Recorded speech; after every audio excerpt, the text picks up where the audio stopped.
My name's Kelly Royster. About 3 years ago, my husband and I really felt called to move to Texas. We didn't realize how hard it was to get started in a new place and didn't realize how much it takes to get to know new people. And I remember telling my husband that I was praying for a friend, which sounds kind of silly, but I prayed a lot that God would give me a good friend. I invited all the ladies in the neighborhood. I kind of just walked up and down the street and said, hey, I'm going to do a Bible study and it's going to be on Monday night if you want to come. Well, Mary came, and then 3 other ladies on the street came. We started running together. We would do, 3 or 5 mile loops in the neighborhood. And when you're out running like that, you just really get to know somebody well. I really feel like God gave me Mary as my friend here. She was an answer to a prayer. I was a labor and delivery nurse at that time. It's always so busy. And immediately when I got to work, I had a emergency C-section, so I was back in the OR. So about an hour later, I checked my phone and I had a text from Mary, and it was so sweet. She said, oh my gosh, I just realized it's our 1-year anniversary of being friends. She said, I'm so blessed by our friendship. It kind of made me tear up a little bit, but I was busy at work, and I said, I love you so much too. I'm so glad that we're friends. And then that was it. So Mary, who was in amazing shape, she did CrossFit. She was training with me for the Houston Marathon. The most healthy person I've ever met in my life, like spiritually and physically. She was so good to her body. She was sitting on her couch, and it was late in the evening, and we're not exactly sure, but she just had a sudden cardiac arrest. Her heart just stopped.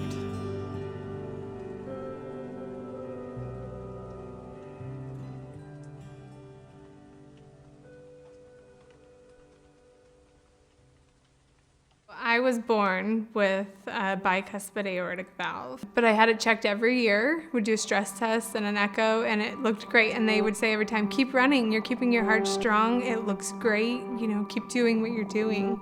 Well, after Mary passed away, Nicole and my husband, Barron, kept saying, go get your heart checked. Just go get it checked before you run the race. And I kept saying, no, I'm fine.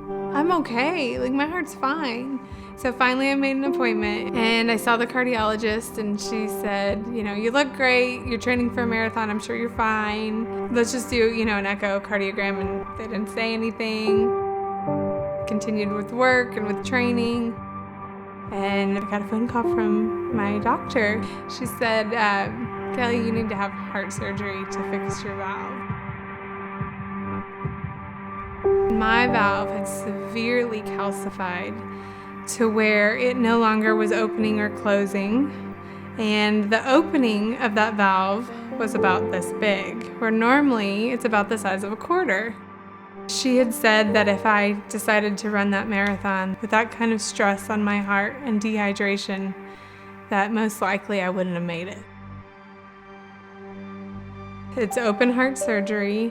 They have to put your heart on bypass, so it's no longer pumping. They stop it pumping completely. Cut open your heart, take out the old valve, and I picked a metal valve to be placed in there. When I woke up in the ICU, I was still intubated, so my breathing tube in. I don't even know that I can describe the amount of pain that I felt at that point. So right after surgery, you have so much support. And you have so many people come by to check on you, and family. My family flew in town to take care of me, and it was so great. But about a month out of surgery, I still couldn't do a lot of things because it just hurt my chest too much. And at that point, I just got so discouraged. All my support went back to Colorado, and I was on my own. I got to this place where I was just angry. I was angry, and I was sad, and I had time to think about, if God gave me a friend and I was praying for a friend, why did he take her away from me? She didn't get to say goodbye to her family, and I got to fix my heart. I just didn't understand why God chose to keep me here.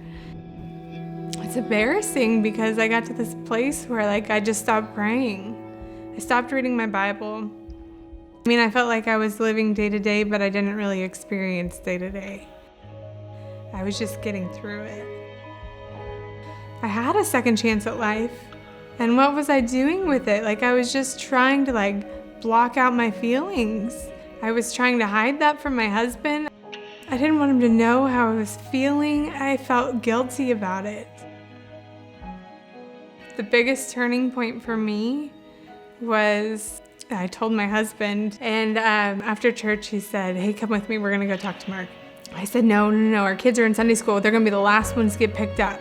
And he said, yeah, we are, and he grabbed my hand and he looked at me and he said, we're going. It was such a huge turning point in our lives because I knew at that point that we were on the same page, that my husband was being a warrior for me. And from that point, I felt like one of those walls in my heart that I'd put up just kind of broke down. And I could see a little bit of hope, that there was, a glimmer of light that I was gonna be okay. I knew that what needed to change was that I needed to start seeking God more. And I knew that it was me who had put up those walls and that God had been there the whole time, but that I was blocking out what He wanted me to see or feel. So I did cardiac rehab for 3 months at St. Luke's. I fell in love with the staff. I fell in love with other patients. And a couple months later, I got a phone call from cardiac rehab and said, hey, we've never had a nurse here before, but we'd like to create a position. And I really felt like absolutely that was where God was calling me to be. God has put me there so that I can in turn take my story and help other people get through that same experience. The reason that I'm here today, the reason that I woke up from that surgery is because He breathed that breath back into my lungs.